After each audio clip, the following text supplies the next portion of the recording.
I'm a little teapot dome, short and stout. Here is my handle, and here are my oil bribes. The 1920s, the Jazz Age. In America, it was viewed as a time of prosperity, music, and parties. But the leaders of America were the most corrupt yet in the nation's history. Recently found footage now sheds a new light into the Teapot Dome scandal. What we will be showing now is footage of a meeting between Harry Sinclair, a wealthy oil executive, Will Hayes, the Postmaster General, and the newly discovered link, Tom Buchanan, an inheritor of a grand fortune who is a college football star. His hobbies include concussions, domestic abuse, and beer. If the stockholders ever want a profit, they're gonna need access to that government land. I'm the Postmaster General, and I have the integrity of the mail on my side. Henry Sinclair here. Mr. Postmaster General, look inside that mailbox. I know your campaign with Warren G. Harding left you in a lot of debt.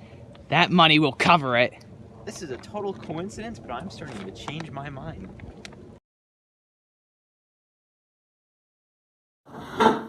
You can't just rig one part of the game.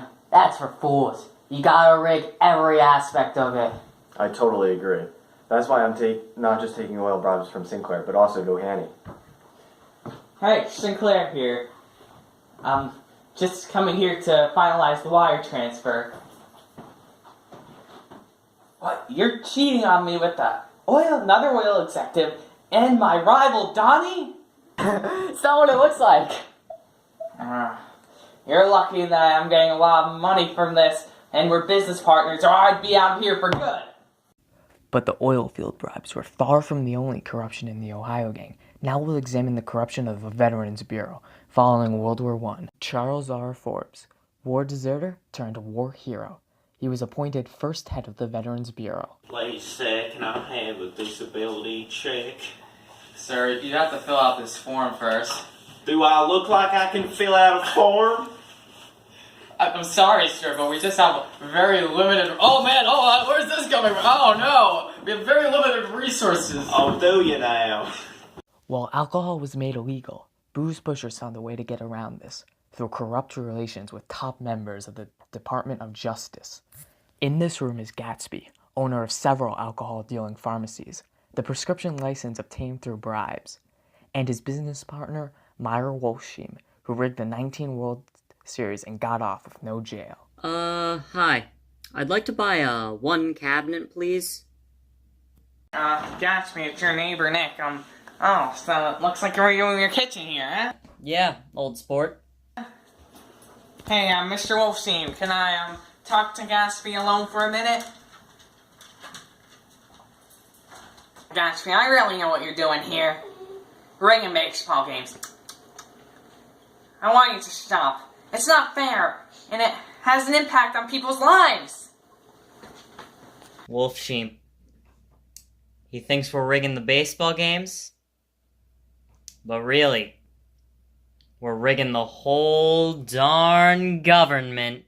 On the phone, Gatsby was talking to Jess Smith. Jess Smith, not to be confused with the Teletubbies actress of the same name, was a powerful member of the Department of Justice but had no official title. He lived with the Attorney General. It is unknown if they were roommates or lovers.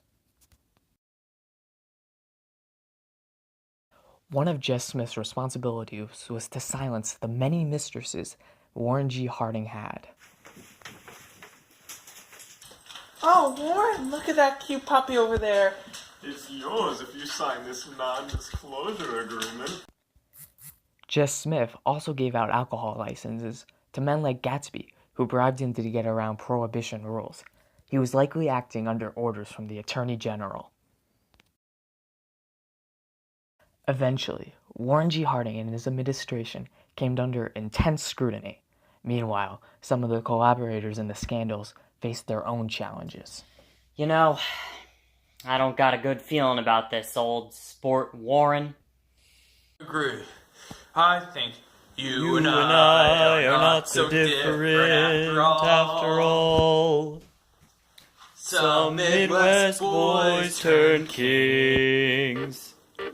Speaking of kings, I'm Warren G, and I'm in the house. What? I run the real Ohio gang. Team 10, Jake Paul got nothing on me because I'm the original G. I'm president and everyone thinks it's alright, cause we got boots of poor, and you can't see the poor. And now we take it away with the jazz horn. Power got to the best of us. Tried to find love with many girls that couldn't stand us. But now we must die from the woman and being friends with crooks. Hey, I'm named Veteran. Hey, George Wilson from the F. Scott Fitzgerald novel, The Great Gatsby.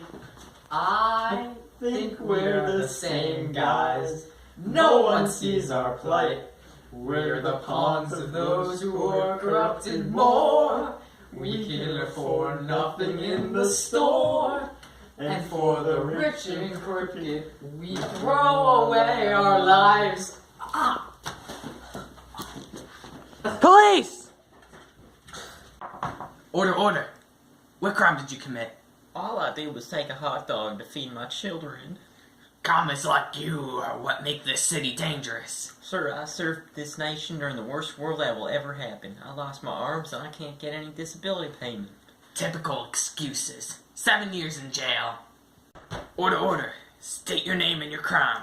Charles Forbes. I may have lightly embezzled millions of dollars that was intended for our nation's wounded veterans. Typical mistake. See all the time. 2 years is a little too much. How about 1 year, 8 months, 6 days with you?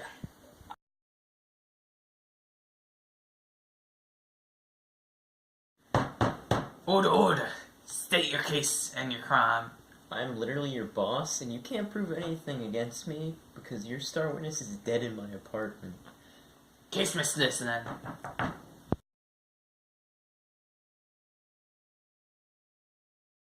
Postmaster General faced no jail and became a Hollywood executive.